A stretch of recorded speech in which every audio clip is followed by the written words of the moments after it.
दोस्तों, स्वागत है आपका मेरे YouTube channel airplane mystery story में। आपने अक्सर सुना होगा कि बड़े बुजुर्ग कहते हैं कि बेटा, हम भी अपने ज़माने में हीरो थे। तो दोस्तों, रिटायरमेंट सिर्फ इंसानों का ही नहीं बल्कि एयरप्लेन का भी होता है। उम्र हो जाने के बाद एयरप्लेन को रिटायर कर दिया जाता है और इस पर हमने पिछली वीडियो में काफ़ी डिटेल में डिस्कशन किया है। अगर आपने वह वीडियो नहीं देखा है तो इस वीडियो से पहले वह वीडियो जरूर देखें, लिंक डिस्क्रिप्शन में मिल जाएगा। दोस्तों, एक कमर्शियल प्लेन के रिटायर होने के बाद ज्यादातर उसे कार्गो प्लेन में कन्वर्ट कर दिया जाता है। सारे सीट्स को रिमूव कर दिया जाता है। अगर जरूरत पड़े तो साइड के बॉडी को काट के एक बड़ा सा डोर इंस्टॉल कर दिया जाता है ताकि बड़े और चौड़े सामान को ट्रांसपोर्ट किया जा सके। बोइंग 777 767 कमर्शियल प्लेन को भी कार्गो में कन्वर्ट कर दिया जाता है और एग्जाम्पल के लिए एयरबस 300 जैसे 1970 में बनाया गया था। DHL कंपनी 40 साल बाद आज भी इस प्लेन को कार्गो प्लेन में कन्वर्ट करा के आज भी उड़ान भरती है। पर सारे प्लेन इतने खुशनसीब नहीं होते कि कोई दूसरी कंपनी उसे खरीद कर उसका मेंटेनेंस करा के कार्गो में कन्वर्ट करे। ऐसे प्लेन्स को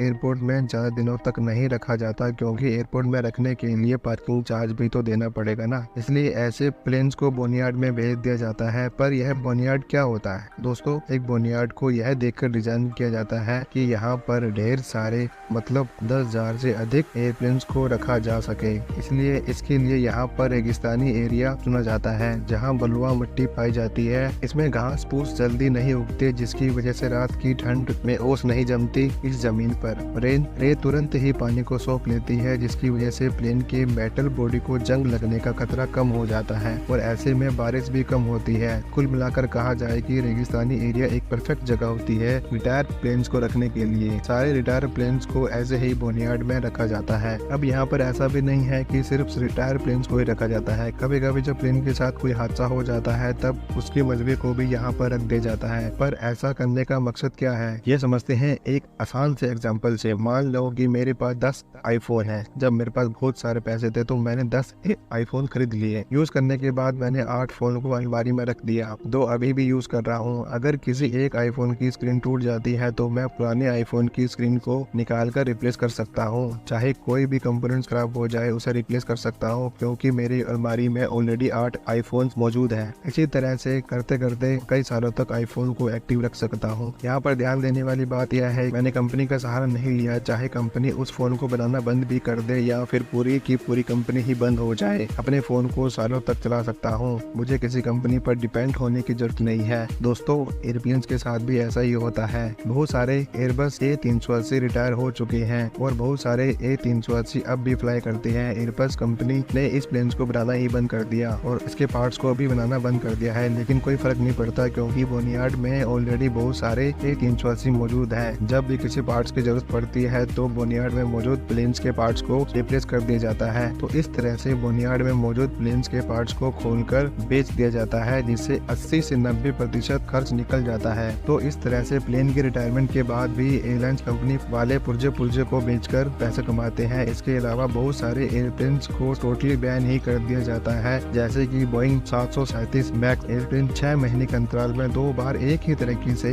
क्रैश हो गया था। इस प्लेन में MCAS नामक की एक टेक्नोलॉजी को इंट्रोड्यूस किया गया था जो कि एक फेलियर साबित हुआ, जिसकी वजह से बैक टू बैक एक ही तरीके से दोनों प्लेन क्रैश हो गए। ऐसे प्लेन्स को शॉर्ट टाइम के लिए बोनियार्ड में लाकर रख दिया जाता है। हालांकि तब वायरस का दौर चल रहा था इसलिए यह शॉर्ट टर्म बहुत ही लॉन्ग टर्म हो चुका है। पता नहीं बोइंग 737 मैक्स कब तक बंद रहेगा। कुछ एयरप्लेन्स के पार्ट्स जैसे कि engine, battery, fuel tank, APU, इन सारे पार्ट्स को दूसरे मॉडल के प्लेन्स में भी इंस्टॉल कर दिया जा सकता है। इसलिए प्लेन्स के सारे पार्ट्स को अलग अलग करके बेच दिया जाता है और जो पार्ट डैमेज हो जाते हैं उसे रिपेयर करके दोबारा यूज किया जा सकता है। इसके अलावा प्लेन के ढांचे को मूवी की शूटिंग के लिए भी इस्तेमाल किया जाता है। वॉर ऑफ द वर्ल्ड का एग्जाम्पल लेते हैं। इस मूवी में जो प्लेन क्रैश का सीन दिखाया गया है वह बोइंग 747 का रियल ढांचा था और इस ढांचे को बोनियार्ड से $60,000 में खरीदा गया था।